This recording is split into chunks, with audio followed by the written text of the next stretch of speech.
तो दोस्तों, क्योंकि सास भी कभी बहू थी सीरियल के आज के एपिसोड की शुरुआत वहीं से होती है जहां तुलसी घर का मुख्य दरवाजा बंद करने ही वाली होती है। लेकिन तभी अचानक दूसरी तरफ से एक हाथ दरवाजे पर आकर रुक जाता है।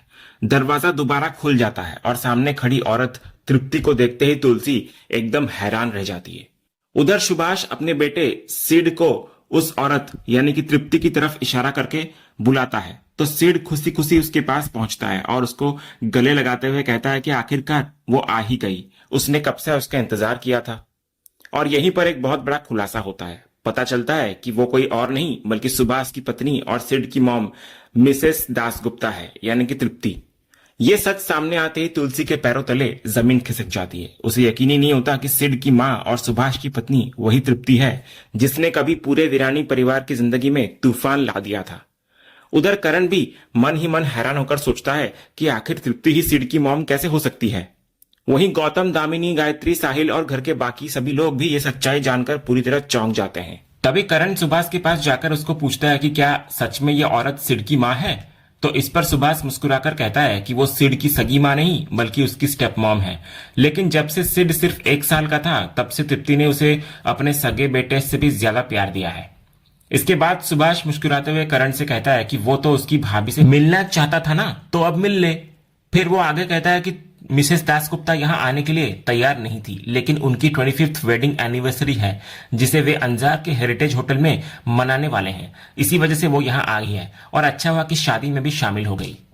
इसके बाद इधर तृप्ति धीरे धीरे घर के अंदर कदम रखती है।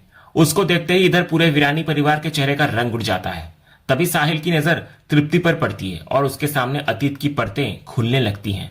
उसे याद आता है जब एक समय वो तृप्ति से बेइंतहा प्यार करता था। उसने उससे कहा था कि उसका इस तरह दूर दूर रहना उसे अंदर ही अंदर तोड़ रहा है। वो अपने परिवार से जितना प्यार करता है उतना ही प्यार तृप्ति से भी करता है। लेकिन उस समय तृप्ति ने साफ कह दिया था कि वीरानी परिवार कभी भी उनके रिश्ते को स्वीकार नहीं करेगा। इसके बाद साहिल को शादी के बाद की वो कड़वी याद भी सताने लगती है जब तृप्ति ने उसे ताना मारते हुए कहा था कि वो गंगा के एहसानों पर जी रहा है और चाहे वो कुछ भी कर ले वो अपने बेटे को किसी के टुकड़ों पर पलने नहीं देगी। फिर उसे वो पल भी याद आता है जब तृप्ति ने गुस्से में पूछा था आखिर गंगा कौन होती है उसके ही घर में उसके बेटे की शादी का फैसला लेने वाली। उधर गौतम भी तृप्ति को देखते ही अतीत में खो जाता है। उसे वो वक्त याद आने लगता है जब पूरा वीरानी परिवार बेघर हो गया था और नौकरी की तलाश में वो अनजाने में तृप्ति के ऑफिस पहुंच गया था। तब तृप्ति ने अपने स्टाफ के सामने उसका अपमान करते हुए कहा था कि जब उसकी एक बात पर बड़ी बड़ी कंपनियों ने करण वीरानी को नौकरी से निकाल दिया तो गौतम की क्या औकात है। अगर किसी ने उसे नौकरी दी तो वो उसे भी बर्बाद कर देगी।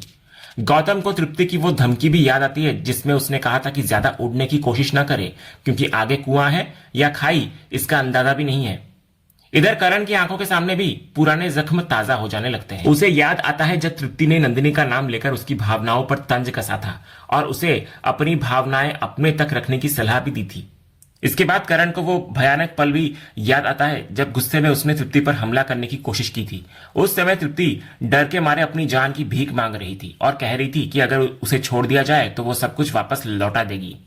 इसके बाद करण को वो घटना भी याद आती है जब तृप्ति अपने अपराधों की वजह से कानून के शिकंजे में फंस गई थी। उधर तुलसी भी तृप्ति को देखकर अपने पुराने दर्द में खो जाती है। उसे वो पल याद आता है जब तृप्ति ने उस पर और उसके बच्चों पर इल्जाम लगाने की बात कहकर उसे अपमानित किया था। फिर उसे तृप्ति की वो धमकी भी याद आती है जब उसने कहा था कि पैसों में इतनी ताकत होती है कि वो किसी को भी बना या मिटा सकते हैं और एक दिन ऐसा अंधेरा आएगा कि पूरा वीरानी परिवार उजाले के लिए तरस जाएगा। इसके बाद तुलसी को वो सबसे दर्दनाक दिन याद आता है जब तृप्ति ने उसे ठाकुर जी के सामने कटोरा लेकर भीख मांगने तक की बात कह दी थी और पूरे वीरानी परिवार को शांति निकेतन से बाहर निकाल दिया था। फिर एक और याद सामने आती है जब जेल जाते समय तृप्ति ने पूरे वीरानी परिवार को खुली चुनौती दी थी कि एक दिन वो जरूर लौटेगी और सबकी जिंदगी बर्बाद करके ही दम लेगी। इतने सारे पुराने जख्म एक साथ सामने आते ही पूरे वीरानी परिवार का चेहरा उतर जाता है। उधर तृप्ति पूरी तरह सामान्य बनने की कोशिश करती है। वो सबसे पहले सुभाष के गले लगती है। सुभाष भी मुस्कुराकर उसका स्वागत करता है और कहता है कि मिसेस दासगुप्ता आपका स्वागत है, आप हमेशा की तरह आज भी बेहद खूबसूरत लग रही हो। इसके बाद सुभाष सबसे पहले तृप्ति की मुलाकात करण से करवाता है। वो कहता है कि ये उसके सबसे अच्छे दोस्त करण वीरानी है। फिर वो तृप्ति को पूरे वीरानी परिवार से मिलवाता है। तभी तृप्ति धीरे से मुड़कर पूरे परिवार की तरफ देखती है। सामने सबसे पहले साहिल खड़ा दिखाई देता है। वो हाथ जोड़कर सबसे जय श्री कृष्ण कहती है और मुस्कुराकर पूछती है कि उनके यहाँ इसी तरह अभिवादन किया जाता है ना। इसके बाद वो कहती है कि इतने साल बीत गए लेकिन चेहरे आज भी वही है, ज्यादा कुछ बदला नहीं है। फिर वो इधर उधर नजर घुमाते हुए कहती है कि लगता है परिवार के कुछ मेंबर यहां दिखाई नहीं दे रहे हैं। इतने में सुभाष हैरानी से पूछता है कि क्या वो इस परिवार को पहले से जानती है, लेकिन इससे पहले कि तृप्ति कोई जवाब दे पाती, साहिल गुस्से से भड़क उठता है। वो ऊंची आवाज में पूछता है कि आखिर उसकी हिम्मत कैसे हुई इस घर में दोबारा कदम रखने की। साहिल की बात सुनकर सुभाष भी चौंक जाता है। वो तुरंत करण से कहता है कि उसका भाई उसकी पत्नी से इस तरह बात क्यों कर रहा है, लेकिन तभी गौतम भी गुस्से में बोल पड़ता है। वो कहता है तृप्ति इसी बर्ताव के लायक है, बल्कि उसका बस चले तो वो इसी वक्त उसे शांति निकेतन से बाहर निकलवा दे। इसके बाद गौतम सुभाष से कहता है कि वो उनका सम्मान करता है क्योंकि वे उसके मेहमान हैं, लेकिन वो किसी भी कीमत पर इस औरत की परछाई भी अपने बेटे की शादी पर नहीं पड़ने देगा। गौतम की बातें सुनकर सुभाष का गुस्सा भी सातवें आसमान पर पहुंच जाता है। वो करण से कहता है कि अपने भाई को तुरंत रोक ले वरना बात बहुत आगे बढ़ जाएगी, लेकिन तभी गौतम सबको चौंकाते हुए कह देता है कि करण उसका भाई नहीं है। इतना ही नहीं, वो कहता है कि करण उसका सबसे बड़ा दुश्मन है। इसके बाद गौतम सुभाष के सामने एक और बड़ा सच रखता हुआ नजर आता है। वो कहता है कि पिछले 2 दिनों से जो कुछ भी सुभाष ने दोनों भाइयों के बीच देखा वो सब सिर्फ एक दिखावा था, नाटक था। दोनों ने सिर्फ उसके सामने एक खुशहाल परिवार होने का नाटक किया था, क्योंकि उन्हें यह बिल्कुल पता नहीं था कि तृप्ति ही उसकी पत्नी है। इतने में सिड भी अपने परिवार का अपमान सहन नहीं कर पाता। वो गौतम से सवाल करता है कि आखिर ये बात करने का कौन सा तरीका है, लेकिन इससे पहले कि मामला और ज्यादा बिगड़ता है, तृप्ति खुद सिड को रोक देती है। वो शांत आवाज में उससे सिर्फ इतना कहती है, स्टॉप इट, लेट इट गो। इसके बाद गौतम सुभाष से कहता है चिल्लाकर कि शायद वो और उसका बेटा नहीं जानते कि तृप्ति का अतीत आखिर क्या रहा है।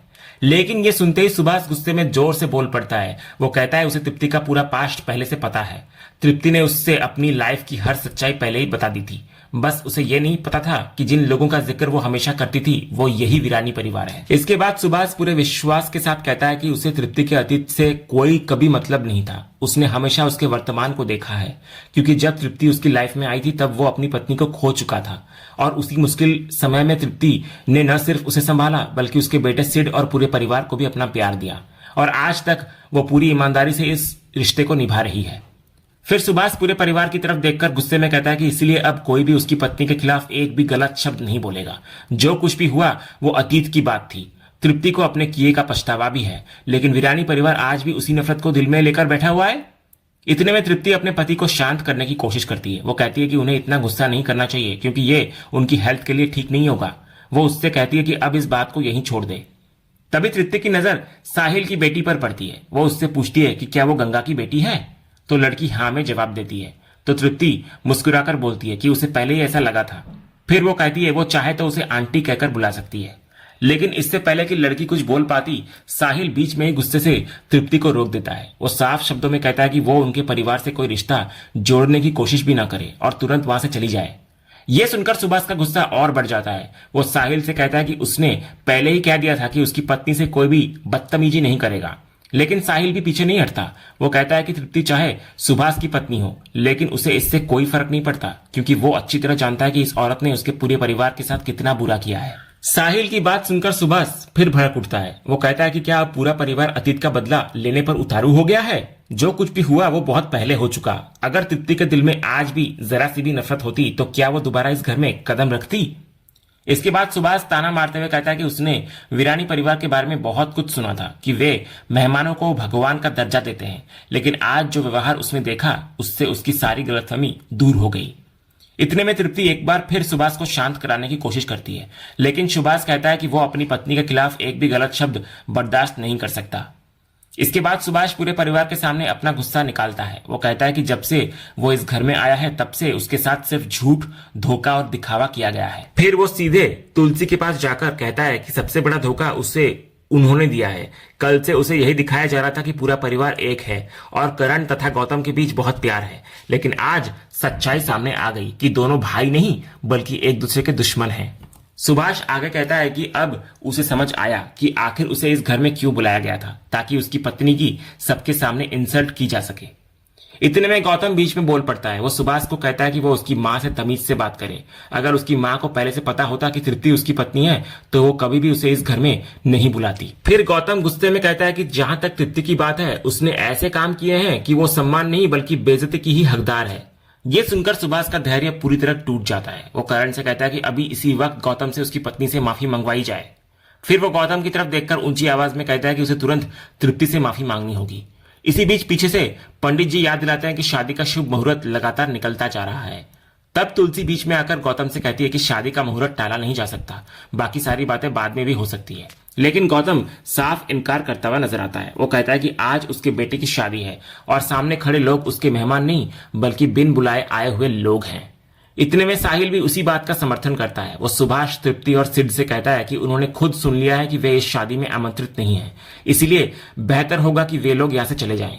यह सुनकर सिड भी नाराज होता हुआ नजर आता है। वो कहता है कि वैसे भी अब यहां रुकना कौन चाहता है। फिर वो अपनी मां से वहां से चलने के लिए कहता है, लेकिन तृप्ति तुरंत उसको शांत कर देती है। वो कहती है कि सामने उससे बड़े लोग खड़े हैं, इसलिए उनसे सम्मान के साथ बात करनी चाहिए। सिड कहता है कि जब सब लोग उसकी मां से इस तरह बात कर रहे हैं तो वो चुप कैसे रहे।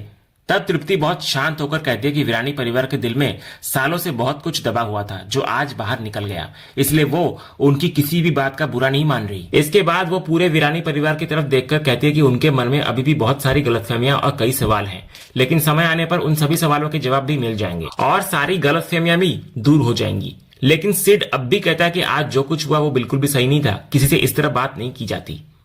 तृप्ति एक बार फिर अपने बेटे को प्यार से रोकती है, listen to me, stop it, let it go. उधर सुभाष भी कहता है कि सिड बिल्कुल सही कह रहा है, अब इस घर में एक पल भी रुकने का कोई मतलब नहीं है। इसके बाद वो गुस्से भरी नजरों से करण की तरफ देखता है और कहता है कि उसने दोस्ती का फर्ज बिल्कुल भी नहीं निभाया। दुश्मन भी शायद किसी के साथ ऐसा बर्ताव नहीं करते जैसा आज उसके साथ हुआ है। इतना बोलकर सुभाष अपनी पत्नी तृप्ति को बोलता है कि चलो यहां से, और फिर सुभाष और सिड वहां से निकल जाते हैं। इधर तृप्ति एक नजर पूरे परिवार की तरफ देखती है, लेकिन उसकी नजर अचानक तुलसी पर पड़ती है। वो उसके पास जाकर रुकती है और उसके सामने हाथ जोड़कर सिर्फ इतना कहती है, फिर मिलेंगे, जय श्री कृष्ण। इतना बोलकर वो हल्की सी मुस्कान के साथ वहां से चली जाती है, लेकिन उसके चेहरे की वो मुस्कान साफ इशारा कर रही होती है कि सालों बाद लौटने के बावजूद उसके इरादे बिल्कुल भी नहीं बदले हैं। ऐसा लग रहा होता है कि पुरानी तृप्ति एक बार फिर किसी बड़े तूफान की शुरुआत करने आई है। उधर तृप्ति के जाती तुलसी चुपचाप आगे बढ़ती है और शांति निकेतन का मुख्य दरवाजा अंदर से बंद कर देती है। फिर तृप्ति के जाने के बाद तुलसी वापस अंदर आती है और पंडित जी से कहती है कि शुभ मुहूर्त लगातार निकलता जा रहा है, इसलिए अब बिना देर किए शादी की बाकी रस्में शुरू कर दी जाएं। लेकिन तभी करण जोर से चिल्लाकर सबको रोक देता है। वो सीधे तुलसी के पास आता है और गुस्से में कहता है कि अब उन्हें महान बनने की कोई जरूरत नहीं है, वो पहले ही अपनी महानता दिखा चुकी है। आज जो कुछ भी हुआ है उसकी सबसे बड़ी जिम्मेदार वही है। करण आगे बोलता है कि वही झूठ बोलकर उसके दोस्त सुभाष को इस घर में लेकर आई थी और अब सबने उसका नतीजा भी देख लिया। हमेशा की तरह इस बार भी उन्होंने सब कुछ बर्बाद कर डाला। इतना ही नहीं, उसके दोस्त के सामने भी उन्होंने अपना वही पुराना खेल खेल दिया। इसके बाद करण साफ कहता है कि वो इस शादी का हिस्सा सिर्फ अपने दोस्त सुभाष की वजह से बना था, लेकिन आज जो कुछ हुआ है उसके बाद अब उसे इस शादी से कोई मतलब नहीं रह गया। गुस्से में वो कहता है कि अब भाड़ में जाए ये शादी और भाड़ में जाए ये पूरा परिवार। इतना बोलकर करण अपने बच्चों को वहां से चलने के लिए कहता है। फिर वो साहिल से भी उसके साथ चलने के लिए कहता है, लेकिन साहिल शांत आवाज में कहता है कि नहीं करण, आज नकुल की शादी है और मैं किसी भी हाल में ये शादी छोड़कर नहीं जाऊंगा। साहिल का फैसला सुनकर करण कुछ कहता नहीं, वो अपने बच्चों को साथ लेकर वहां से चला जाता है। करण के जाने के बाद तुलसी पंडित जी से हाथ जोड़कर माफी मांगती है। वो कहती है कि उसे माफ कर दिया जाए, लगता है उसके बेटों में अब बड़ों से बात करने की तमीज ही नहीं बची है। फिर वो पंडित जी से कहती है शुभ मुहूर्त निकल रहा है, इसलिए बिना देर किए शादी की रस्में आगे बढ़ाई जाए। उधर दूसरी तरफ गायत्री और शोभा साहिल के पास आती हैं। गायत्री उससे कहती है कि उसे अच्छा लगा कि उसने करण के साथ जाने के बजाय नकुल की शादी को प्राथमिकता दी। फिर वो साहिल को समझाते हुए कहती है कि आखिर वो इतने साल पुरानी बातों को लेकर अपना मन क्यों खराब कर रहा है। जो कुछ भी हुआ था वो उनकी जिंदगी का एक बहुत बुरा दौर था और अब वो सब बीत चुका है, इसलिए आज फिर से उन्हीं बातों में उलझने का कोई फायदा नहीं है। साहिल कहने लगता है कि उसे सिर्फ एक ही बात की चिंता है, इतने सालों बाद तृप्ति अचानक वापस आई है तो वो बिना किसी मकसद के नहीं आई होगी। उसे पूरा यकीन है कि वो जरूर कुछ बड़ा करने वाली है। तब शोभा भी साहिल को समझाती है कि जो बीत गया उसे अब भूल जाना ही बेहतर है। इस समय सबसे जरूरी बात यह है कि घर के बच्चों की शादी हो रही है, इसलिए उन्हें पूरे मन से इस खुशी में शामिल होना चाहिए। शोभा की बात सुनने के बाद साहिल भी खुद को संभाल लेता है और फिर तीनों वापस शादी की रस्मों में शामिल हो जाते हैं। उधर मंडप में पंडित जी हवन की विधि शुरू करवाते हैं। इसके बाद वो नकुल और वैष्णवी से फेरों के लिए खड़े होने के लिए कहते हैं। दोनों मंडप में खड़े हो जाते हैं। सबसे पहले पंडित जी के कहने पर नकुल आगे चलता है और वैष्णवी उसके पीछे पीछे अग्नि के चारों ओर फेरे लेने लगती है। चारों तरफ खुशियों का माहौल होता है और पूरा परिवार उन पर फूलों की बारिश करने लगता है। इसके बाद बाकी फेरों की बारी आती है। इस बार वैष्णवी आगे चलती है और नकुल उसके पीछे चलता है। आखिरकार 7 फेरे पूरे हो जाते हैं।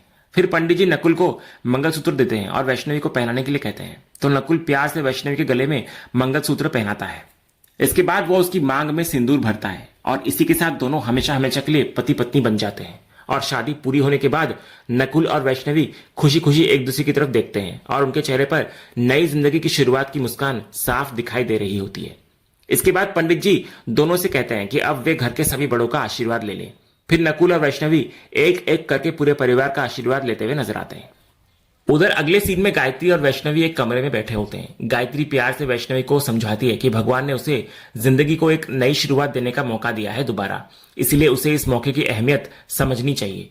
गायत्री आगे बोलती है कि वो जानती है कि यह सफर उसके लिए आसान नहीं होगा और आज भी इस घर में कई ऐसे लोग हैं जिनका दिल जीतना बाकी है, लेकिन उसे पूरा भरोसा है कि समय के साथ अपने प्यार और व्यवहार से वो सबका दिल जरूर जीत लेगी। आखिर में गायत्री उसे ढेर सारा आशीर्वाद देती है और भगवान से उसके सुखी जीवन की कामना करती है। लेकिन तभी वैष्णवी के मन में एक सवाल आता है। वो धीरे से गायत्री को पूछती है कि आज जो औरत घर पर आई थी सिड की मॉम बनकर, आखिर वो कौन थी? वैष्णवी का यह सवाल सुनते ही गायत्री एकदम से खामोश हो जाती है। वो चाहकर भी इस सवाल का कोई जवाब नहीं दे पाती। और इसी सीन के साथ आज का यह एपिसोड यहीं पर खत्म होता है। तो दोस्तों, आज के एपिसोड पर आपकी क्या राय है? अपनी राय हमें कमेंट करके जरूर बताइए। अगर आप क्योंकि सांस भी कभी बहुत ही की हर नई अपडेट सबसे पहले देखना चाहते हैं तो हमारे इस चैनल को सब्सक्राइब कर लें और बेल आइकन को भी जरूर ऑन कर लें ताकि आने वाली कोई भी वीडियो आपसे मिस न हो। फिलहाल आज के लिए बस इतना ही। हम फिर मिलेंगे अगले एपिसोड की एक और शानदार अपडेट के साथ। तब तक के लिए धन्यवाद।